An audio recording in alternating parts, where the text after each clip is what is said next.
नमस्कार। देश के सबसे बड़े राज्य राजस्थान की राजधानी जयपुर की खुली और शुद्ध हवा में सांस लेते हुए मैं हूं अतुल एहसास।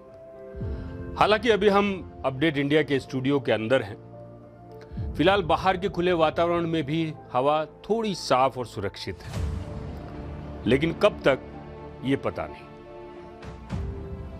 आज हम बात कर रहे हैं राजनीति से थोड़ी सी अलग हटकर आपकी सेहत के लिए, हमारे बाकी सारे प्रदेशवासियों की सेहत के लिए, क्योंकि दिल्ली एनसीआर का बढ़ता वायु प्रदूषण अब राजस्थान में दस्तक दे चुका है। पता ही होगा, आपने आज की अखबारों की सुर्खियां भी पढ़ी होगी, और प्रदेश के कई हिस्से वायु प्रदूषण के चलते प्रभावित भी हो चुके हैं। जयपुर में आज दोपहर 12 बजे तक AQI 253 तक पहुंच गया था, जो खतरे के निशान के आसपास है, जो शाम होते होते गिरकर 200 के आसपास रहा। आखिर AQI है क्या, जरा इससे समझ लेते हैं। AQI, जिसे एयर क्वालिटी इंडेक्स भी कहा जाता है, एक सूचकांक यानी इंडेक्स है जो रोज की हवा के लेवल को रिपोर्ट करता है। यह बताता है कि आप जिस हवा में सांस ले रहे हैं वह कितनी साफ है, या सुरक्षित है, या फिर नुकसानदायक है। आमतौर पर इसे 0 से 500 के बीच आंका जाता है। AQI मान जितना ज्यादा होगा, वायु प्रदूषण का स्तर उतना ही अधिक होगा। साथ ही इससे स्वास्थ्य संबंधी समस्याएं भी उतनी ही ज्यादा होती चली जाएगी। सबसे पहले बात राजस्थान दिल्ली से सटे अलवर की कर लेते हैं, जहां लगातार चौथे दिन भी स्मॉग है, जिसके कारण विजिबिलिटी भी प्रभावित हो रही है। दिखने में, देखने में दिक्कत आ रही है। यहां सुबह का AQI 172 के आसपास रहा, जो मंगलवार के 225 AQI के मुकाबले 53 अंक कम है, यानी थोड़ी बहुत राहत मिली है। वहीं बात करें खेड़थल जिले की, तो वहां प्रदूषण का स्तर खतरे को पार कर चुका है, यानी डेंजर जोन में हैं वहां के लोग। खतरा इतना कि जिला कलेक्टर ने प्राइवेट और सरकारी स्कूलों में पहली से 5वीं तक की छुट्टी घोषित कर दी है। संभवतः प्रदेश में यह पहला मौका होगा जब प्रदूषण के चलते स्कूल बंद किए गए। चिंता का विषय है, घोर चिंता का विषय, और खासकर बच्चों के लिए। वहीं दिल्ली यूनिवर्सिटी में 23 नवंबर तक और जवाहरलाल नेहरू यूनिवर्सिटी में 22 नवंबर तक ऑनलाइन क्लासेस चलाए जाने का ऐलान पहले ही किया जा चुका है। इसके अलावा नेशनल कैपिटल रीजन NCR में आने वाले राजस्थान के अलवर और भरतपुर जिले में GRAP 4 की पाबंदियां लागू की गई है। GRAP 4 यानी ग्रेडेड रिस्पॉन्स एक्शन प्लान का चौथा चरण। राजस्थान पॉल्यूशन कंट्रोल बोर्ड ने मंगलवार को आदेश जारी करते हुए इन 2 शहरों में 3000 माइंस और इंडस्ट्रीज को बंद कर दिया है। अब आप सोचिए, क्या दोहरी मार है।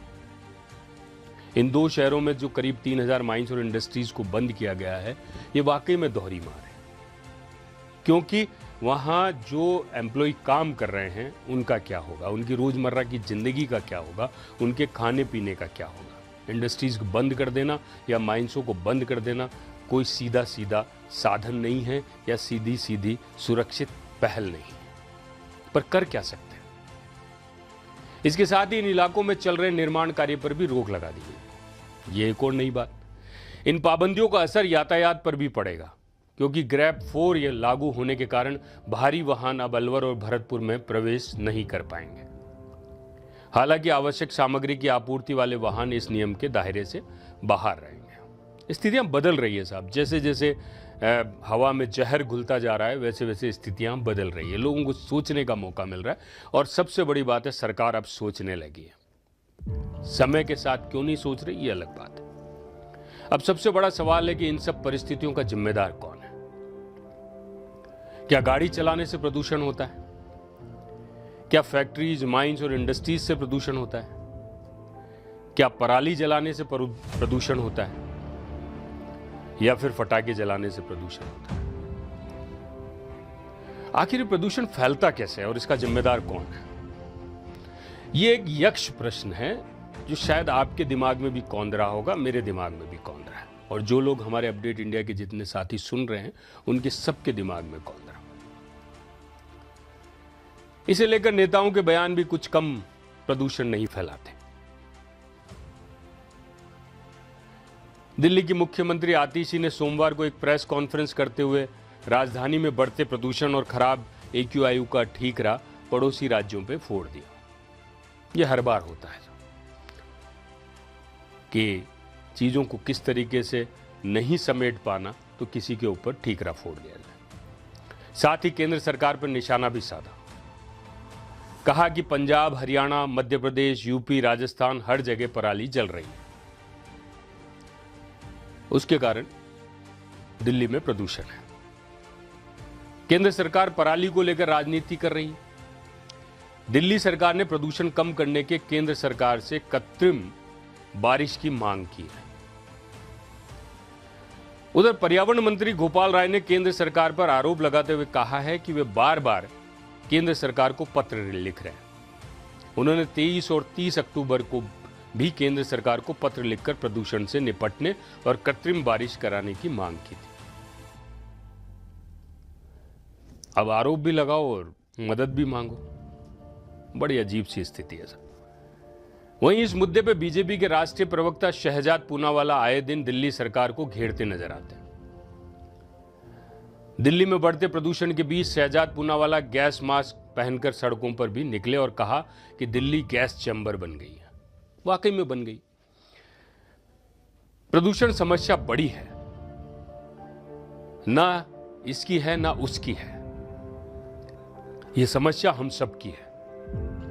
लेकिन क्या सिर्फ सरकारें ही इसका समाधान दे सकती है? नहीं, इसके लिए आप और हम भी जिम्मेदार हैं और हमें भी इसके समाधान में योगदान देना होगा। अपनी दुकान या मकान के बाहर थोड़ा सा कचरा जला दिया, क्या फर्क पड़ता है? हमें सोच से बाहर निकलना पड़ेगा। वाहनों की जरूरत से ज्यादा इस्तेमाल कम करना पड़ेगा। एक दिन तो अपनी बाइक, मोटरसाइकिल और कार की छुट्टी करनी पड़ेगी। कुछ आप करो, कुछ हम करें और कुछ सरकार करे, यानी मानिए समस्या का नामो निशान मिट जाएगा। करेंगे क्या आप? लेंगे ऐसा प्रण? और कोई समस्या का समाधान है तो हमें कमेंट करके जरूर बताइएगा। हम आपकी इस मुहिम में जुड़े हुए हैं। अपडेट इंडिया इस मुहिम में आपके साथ जुड़ा हुआ है। हमें हल जरूर बताइएगा। इस पेशकश में बस इतना ही। आप जुड़े रहिए अपडेट इंडिया के साथ। नमस्कार, जय भारत।